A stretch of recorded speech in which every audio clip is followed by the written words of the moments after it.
I think I might have come across a possible solution for you or something that might be interesting for you. И така можете просто да му предложите, аз мисля, че имам добро решение за теб и може просто да ти е интересно да го чуеш. Would you like to get together for a cup of coffee and I can fill you in? Искаш ли да отидем на чаша кафе и аз ще ти обясня? Or we can explore it together. Или може да направим нещо заедно. Whatever is appropriate. Каквото е удобно в случая, в смисъл каквото е подходящо в случая. Okay. So the second category is very similar. Втората категория е доста подобна. It's everybody who has told you from their own mouth in their own words. Това са хора, които говорят, нали, със собствените си усти, със собствените си думи. That they have an interest in business or money. Че те имат интерес от бизнес или от пари. Now, some people are entrepreneurs just looking for the next project.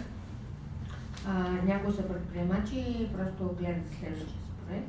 Almost everybody is underpaid and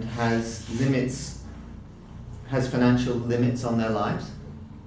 Почти всички, нали, са не чак толкова добре платени и имат някакви ограничения в живота си. Even the wealthiest would like to have a 120-foot yacht instead of a 60-foot yacht. Дори най-богатия всъщност иска да има, нали, 600 ярда, не 450 ярда.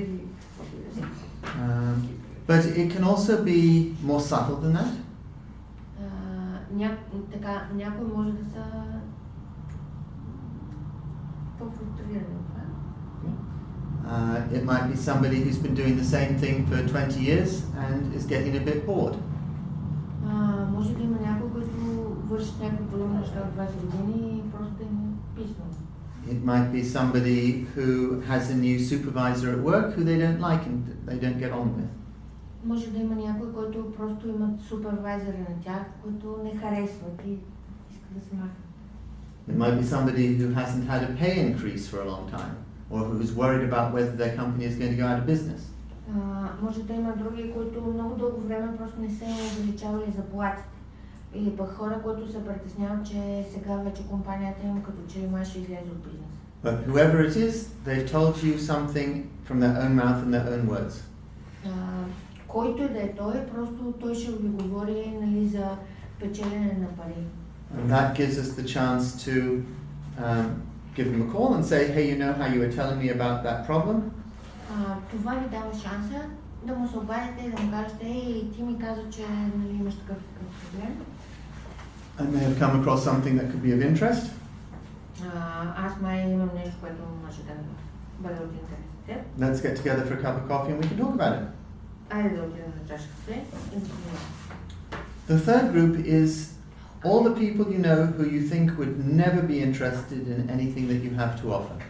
И последните са тия, дето никога не се интересуват от нищо, което говорите.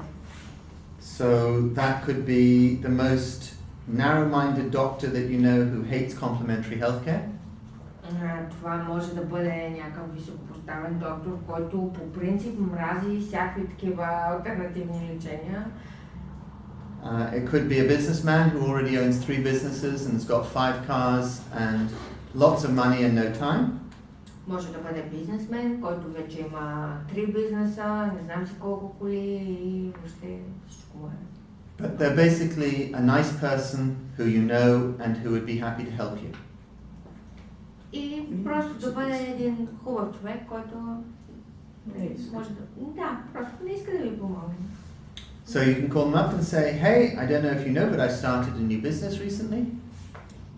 Тогава просто можете да кажете, абе, не знам дали знаеш, но аз сега наскоро започнах един бизнес. I'd be really grateful for your help. Аз наистина много се радвам, ако мога да ти помогна. If you could spare me a little bit of time, I'd love to get together and tell you a bit about what I'm doing. Ако искаш да прекараме малко време заедно, аз мога да ти кажа какво се занимавам. And maybe you could think of a few people who'd be interested in talking with me. И може би ти ще изникнат 3 човека, с които може да ми препоръчаш да говоря. Now notice that I'm using my words very carefully. I'm using my words carefully. I'm choosing my words carefully. Значи той много добре си подбира думите. So I hope Albania is too. Надявам се, че и аз така. What I said is perhaps you would be able to think of a few people who would be interested in talking to me. И всъщност това, което трябва да го попитате е дали мислиш, че може да ми дадеш 3 човека, за които може да бъде интересно да чуят това, за което ти говоря в момента. If you say perhaps you can give me some recommendations, ако ти кажеш, може би ти може да ми дадеш 3 препоръки, then they have to understand and agree and endorse what you are doing. Той може да разбере, да се съгласи и да му стане интересно, нали, това, което прави. For example, the doctor who hates complementary healthcare is never going to do that. И примерно, в смисъл, нали, ако искаш 3 препоръки, един лекар, който реално мрази алтернативните начини на лечение, никога няма да ги. If you're asking, can you think of a few people who would be interested in talking with me? Ако просто го помолиш, добре, да можеш ли да си помислиш за 3 човека, на които ще им е интересно да поговорят с мен? They have no responsibility. Той няма отговорности. В смисъл, той не дава препоръка за теб. So Dalia tells a story of talking to a man. Далия има една история, когато е говорила с един човек. Who said, "Oh no, I don't believe in all of this stuff." И той казал, аз въобще не вярвам в всичките тези работи. And it was in the early days of our business. И това било в началото на нейния бизнес. And so that starts to make your heart sink. И нали, нейното сърце падна по колема. And then he said, "But you should talk to my sister because she loves this kind of stuff." Обаче, може да говори с сестра ми, защото тя обожава. Now, the reality is, if he didn't really believe in this, there's no way he would connect you with his sister.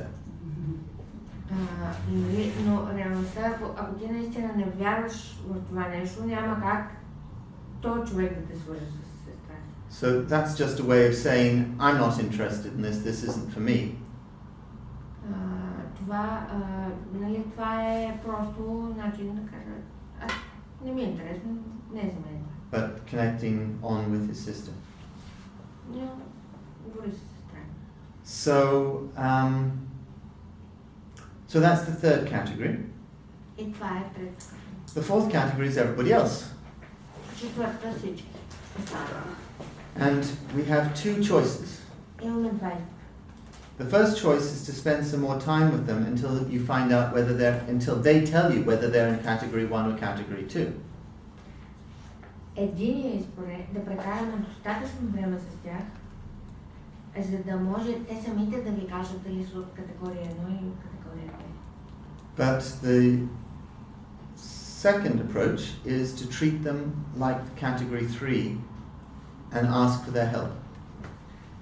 Но втория подход е да се отнасяме с тях, все едно са от категория 3 и просто да ги помолим за тяхната помощ. And the reason for that is that people like to help, but they don't like to be sold to.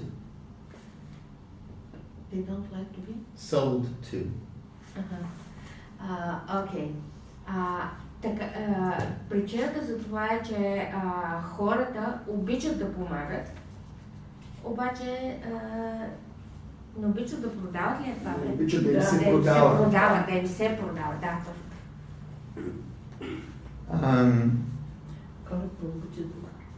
Да помагат. Не, да им се продава. Обичат да помагат, но не обичат да им се продава.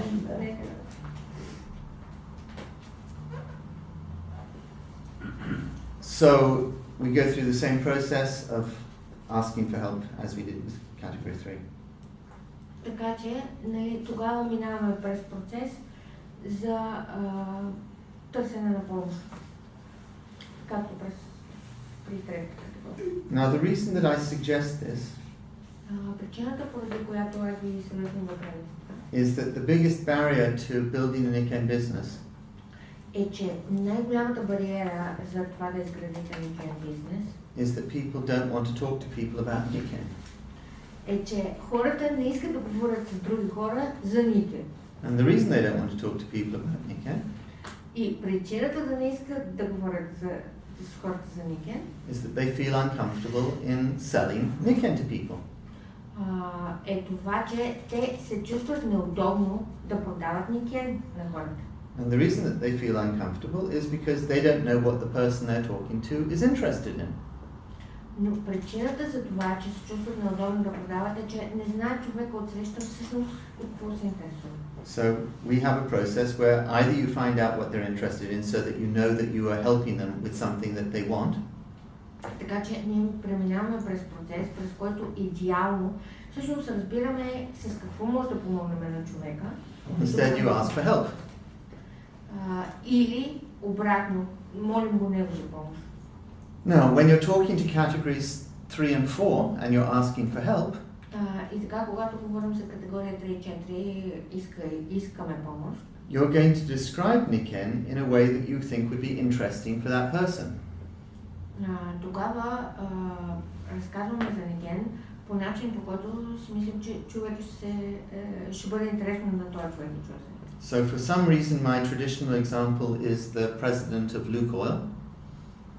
Сега, по някакви причини, моят традиционен пример тук е шефа на Лукойл, президента на Лукойл. Aren't you lucky that he's a family friend? Така, той е някакъв фамилия приятел. So, Dalia says Nikken is like a diamond. Далия казва, Nikken е като диамант. If I show you the faces of the diamond that are dull and not sparkling, you'll think it's the most expensive lump of glass you've ever seen. Ако аз ви покажа диаманта, ама той не блести. I noticed you laughing at that before it was translated. Ще кажа, че това е най-скъпо стъкло на света. Че това е най-скъпо... Ама да, окей, ще кажа, че това е най-скъпата дрънкулка на света. Do we actually need translation, or would you all understand me if I just speak English? Yes. No, she doesn't. No, okay. Yeah. Okay. You're talking heart to heart. Okay. So, if I see the diamond through your eyes, Ако аз видя диаманта през твоите очи, and I take into account the way the light is falling on the diamond and the way you're looking at the diamond, и аз вземам под внимание точно от коя страна идва светлината на диаманта. and I show you the faces of the diamond which are sparkling, И ти покажа тая част на диаманта, която блести, then you can see why it's so special and why it's so highly prized and highly valuable.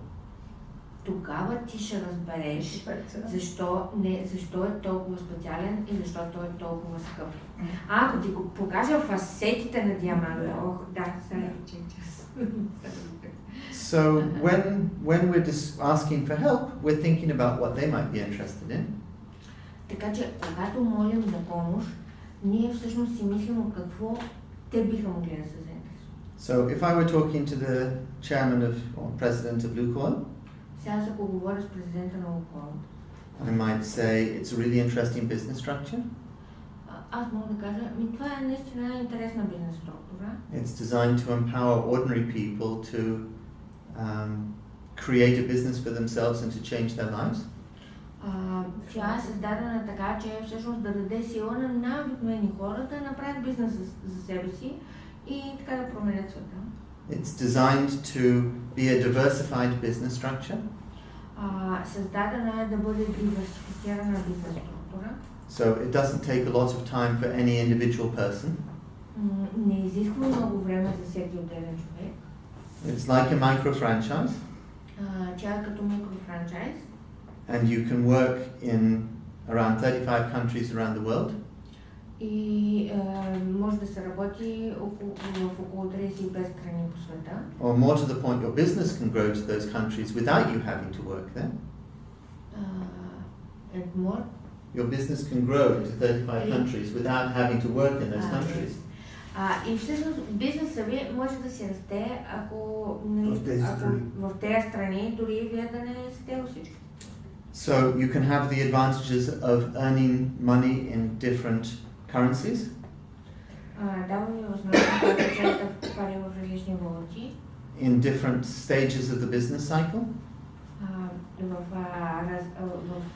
различна степен на бизнес структурата, в различна част на бизнес. And creating a huge distribution organization around the world. И създавате голяма организация, голяма дистрибуционна мрежа по целия свет. With enormous efficiency. И е невероятно ефективна. And in fact, the most successful business partner that I have in this business. И всъщност най-успешният бизнес партньор, който аз имам в този бизнес, developed an income of 250,000 euros a month. Има доход от 250,000 евро месечно. In 6 years. За 6 години. Okay, so I don't know if that would be interesting for him or not. И окей, аз не знам дали това ще е интересно за него или не. But it's probably my best guess. Но може би това е така най-доброто. And if he's not interested, и ако той не е заинтересован, then the people who he knows are probably like him.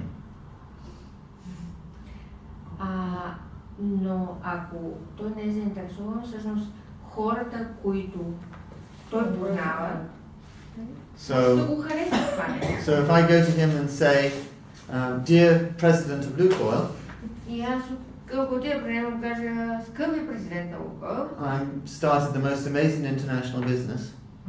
Аз започнах страхотен международен бизнес. Here, look, we've got these funny little magnetic balls. Let me massage your shoulders.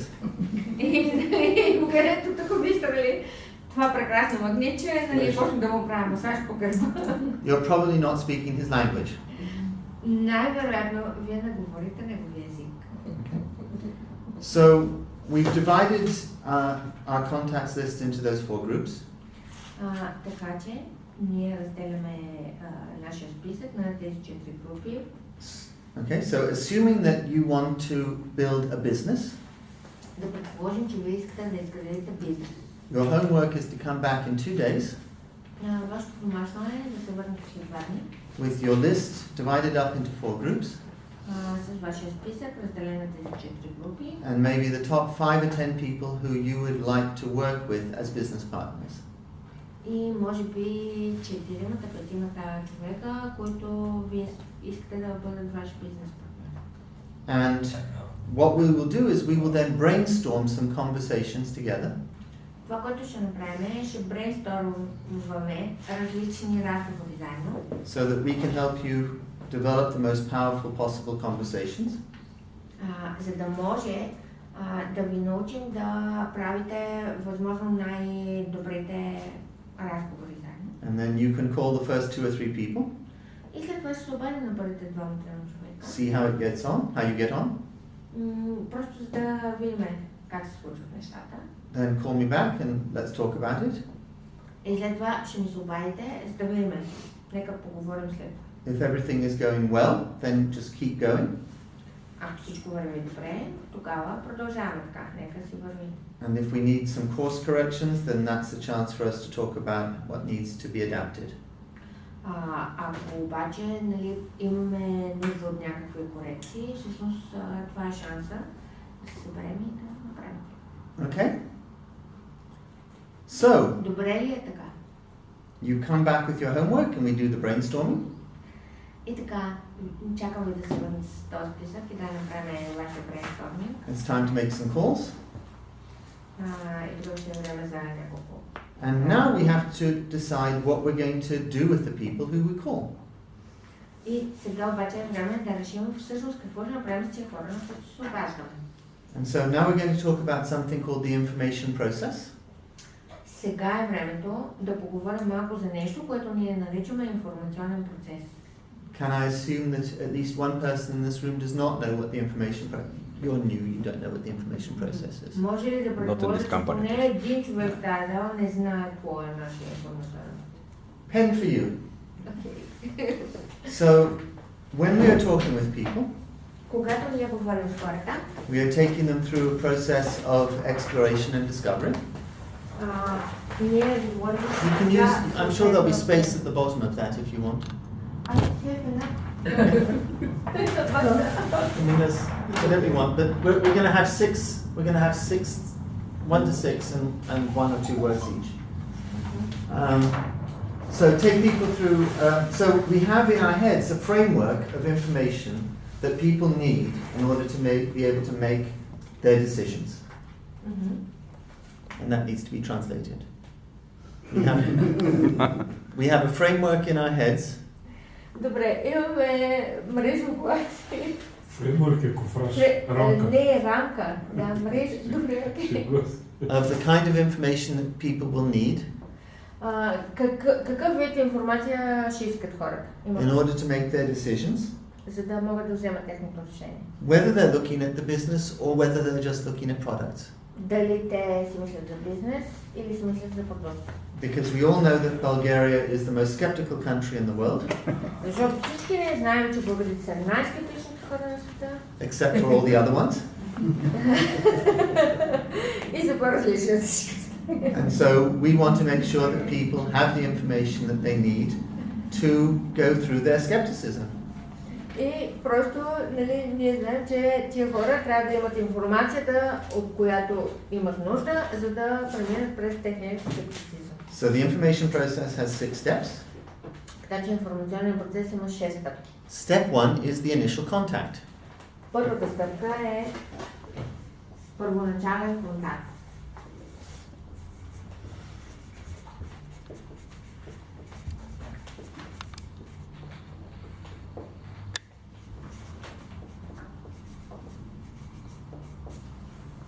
And we've already talked about that in, you know how you were telling me about XYZ, let's get together for a cup of coffee. Ние, кажи ми.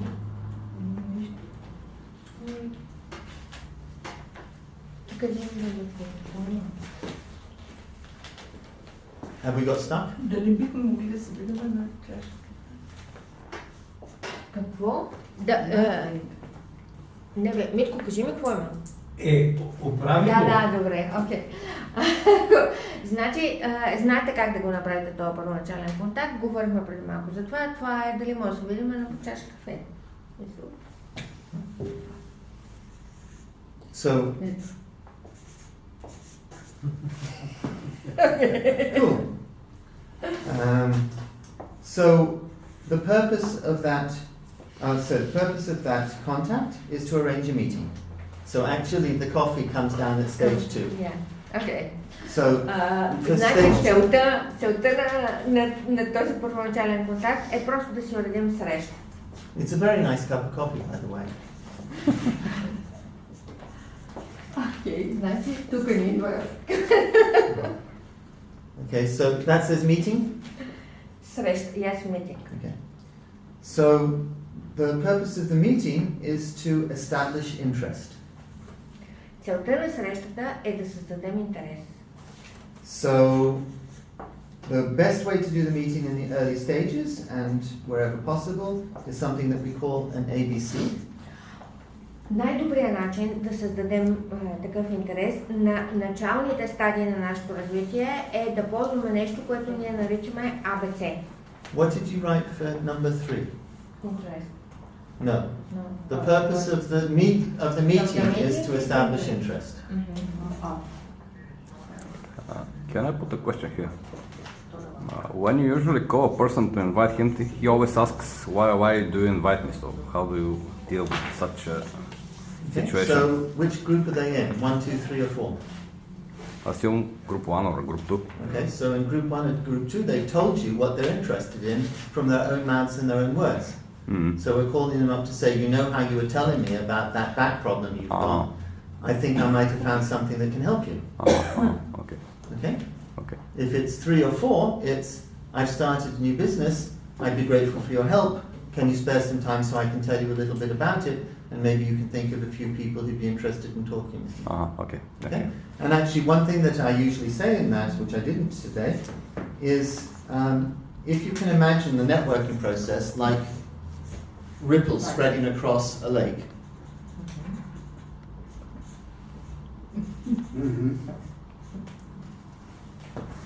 If you can imagine networking like ripples spreading across a lake, Ако вие си представите една мрежа, която across a lake, Вълни, които се разпространят като вълна. Мрежовия уморец. да, абсолютно.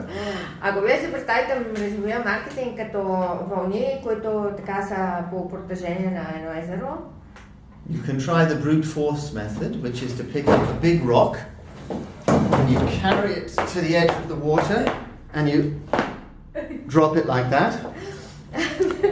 може да си представите на един голям камък, който вие го носите и го плескате. And no matter how big the rock is, the ripples will only go a short distance. Метода на грубата сила. Но няма никакво значение колко е голям камъка, просто вълните ще бъдат на много кратко разстояние. I'm guessing that that's a process of exponential decay. Would that be a reasonable guess? И той си мисли, че това е процеса на не знам какво е exponential decay. Експоненциално затихване. Добре, това е процеса на експоненциално затихване. Or you can pick up a small round stone and you can skim it across the water like that. И вие може да вземете едно камъче, нали, малко и е така да го... And it takes a lot less energy and it's a lot more fun. И всъщност това има много повече така настроение. And the ripples will spread much wider than that huge big rock that was so difficult to manage. И така вълните ще бъдат много по-дълги, отколкото този голям камък. So when you're asking for help, it would be great if somebody said, "Oh, that sounds really interesting. I'd like to know more myself." Добре. Окей. Значи, но и ако просто вие попитате за помощ и изведнъж някой човек каже, ама това изглежда интересно и аз се интересувам. So it would be great. Did we cover that? It would be great if we're asking for help. It's great if somebody says, "Oh, that sounds really interesting. I'd like to know more about that myself." И всъщност, нали, и това може да се случи. Просто трябва да сте готови за такова нещо и да покриете и то интерес на този човек. But if everybody we talk to can give us 3 or 4 connections, then that's just fine, and the ripples will spread, and we always have more people to talk to. Но ако просто получите 2 или 3 връзки, всъщност вие пак разпространявате, нали? We're not really in the business of convincing people. Вие не сте в бизнеса с убеждаването на хората. В бизнеса с влияние. The people that we're looking for are out there. Хората, които търсим, са извън това нещо. There are 7 million people in Bulgaria. Има 7 милиона души в България. And there are 450 million people in the EU. Има 400 хиляди, не знам си колко там. So we're really just looking for the people who are looking for us. Ние просто търсим и гледаме за хора, които гледат за нас. They just don't know that they're looking for, that we're the people that they're looking for. Те просто ще разпознаят, че ние сме хората, за които те търсят, за които те се оглеждат. So, we're talking about the stage 2, we're talking about the meeting. Така че ние говорим за етап 2, за срещата. I'm going to put ABC on the board. Да, и така сме на 2000.